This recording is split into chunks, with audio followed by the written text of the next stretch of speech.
Okay, Gary, I saw your Daily Links Volume 1 and actually watched the videos you had attached.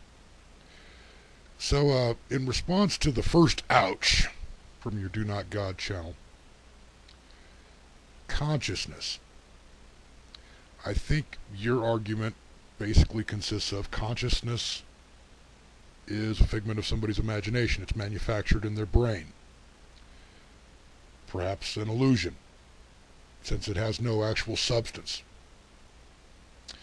Well, I kind of think of consciousness as, I forget who it was that said, I think, therefore I am, as self-awareness.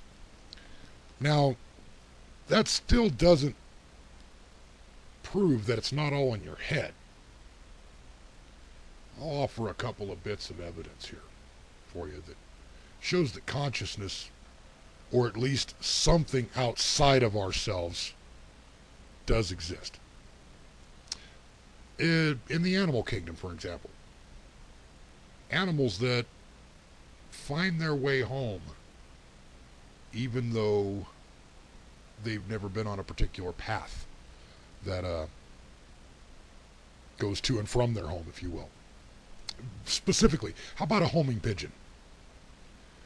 A homing pigeon that could be taken out, they're loaded up in crates, driven somewhere, they release them, and that animal flies home. How does it know where to get? How does it know how to get there?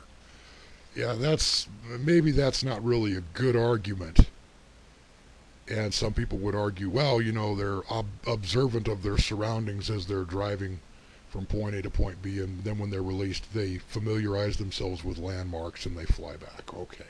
Or maybe they use the sun itself and the position of the sun to know where they're at. But I don't think so. I think it's something outside of the animal itself telling it how to go home. Perhaps another bit of evidence, let's say, that proves a consciousness. That it's something that's really there, aside from just something manufactured in our brain. Have you ever lost a loved one? Well, I've met people that have, and they said that they instantly knew. Again, not something tangible, but something to look at. Even though they weren't there, they say they just knew, they felt it. How did they get that feeling? And again, that's something that can't really be tested. But I will tell you something that can be tested.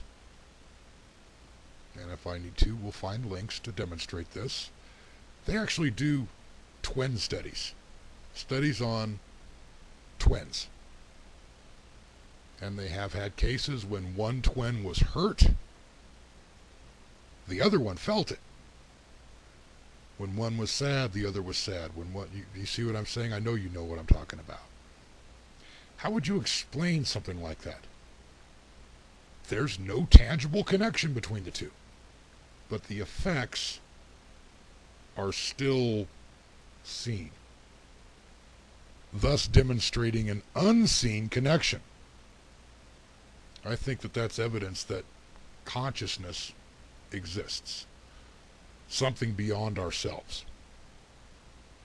Now, a lot of the twin studies also deal with behavioral similarities, and that can be attributed to genetics or to nurturing possibility. It's the old nature versus nurture argument. But just to clarify things on evolution, because I wanted to talk a little bit about the evolution of thought patterns. Evolution comes about from random mutations, and if I'm telling you anything new, just skip over it. But it's when those mutations are found to be beneficial that they'll continue. Hypothetically, we'll say that we've got a frog. And let's say the frog lives in an environment at this particular time where there's a shortage in flies. But there's this one frog that has a tongue that's slightly larger than the rest. Maybe through a mutation, the tongue was a little bit longer. Hell, maybe it was even a little bit sticky. Well, he's going to be the one to catch more flies, and thus he lives, and the other ones croak. The other ones croak. Frogs croak. God, I kill myself. But you see, random mutations will pass down. It's a random mutation. The mutation is found to be beneficial. The mutated animal survives. It breeds. The mutation is passed down, and it becomes a genetic trend, evolution. Now, I also hold to a concept that I've heard called fringe evolution. And that's on the outskirts of a population group, but within the species.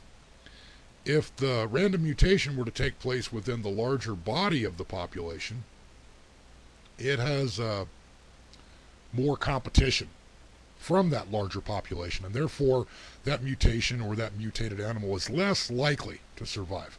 But if the mutation occurs in an area on the outskirts of the population,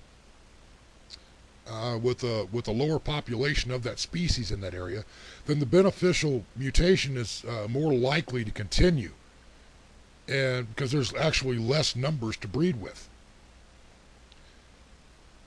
Let's get on to where you were talking about our evolution of ideas and thoughts, where you said we've hit a wall in evolution, that our brain capacities or our brain capabilities, I think, are no longer just a functional tool. And now that we're in a position where ideas have to revolve or have to evolve. Cultural evolution. I think that's what that's called. Now compare that to the fringe evolution concept I just mentioned. New forms of evolution. Yeah, you said there's new rules to the evolution, because that's what I wanted to discuss. On the fringe, we're going to call it that, on the fringe, you're going to have people that have unique ideas. And those unique ideas are within a smaller population.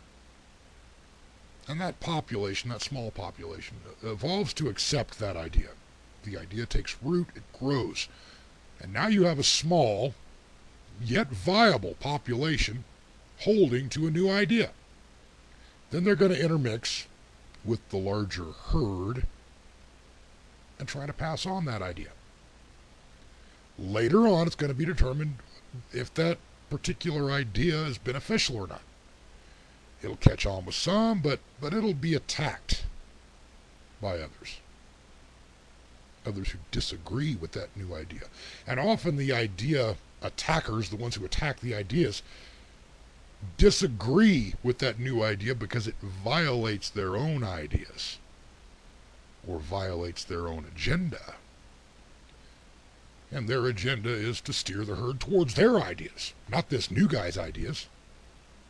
Now those who steer the herd, the ones with the ideas that are hip, that everybody agrees with, they're the ones who steer the herd. They despise it when their own hypocrisy gets demonstrated. And they'll often fabricate things, lies about the opposition, the ones with the new ideas, for the benefit of the herd.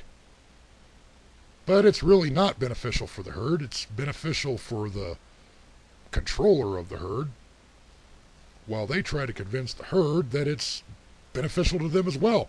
But it's not beneficial to the herd. It's beneficial to them. Meanwhile, the herd continues to be led unknowingly right to its own enslavement. Let's try to illustrate this with current politics. Republicans versus Democrats. Now, by my perspective, Republicans, Democrats, two sides of the exact same coin. And this is not to get into a discussion about politics. I'm just using it as an illustration.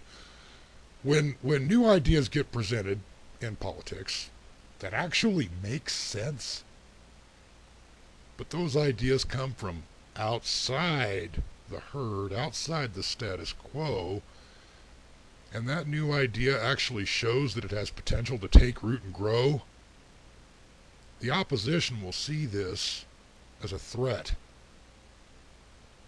They'll take other issues that people may agree with and spotlight those issues that have absolutely nothing to do with the new idea. And they'll say something like, using the old analogy, they'll tell their herd, the enemy of my enemy is my friend, so the herd will rally behind them, hopefully forgetting about the new idea. Or if the herd does make an issue out of the new idea, then they'll hear the politicians promising change until they get elected. Then it's back to business as usual, back to pulling the wool over everybody's eyes. You know, that enemy of my enemy friend, that enemy of my enemy is my friend analogy, that's misleading. Especially when quite often there's two different enemies. But again, the task of the herd controllers is to convince the herd that the enemies are similar. It's like a virus. It's unseen, yet it controls people. A virus that will just barely sufficiently feed those that conform, but it'll attack those who won't conform.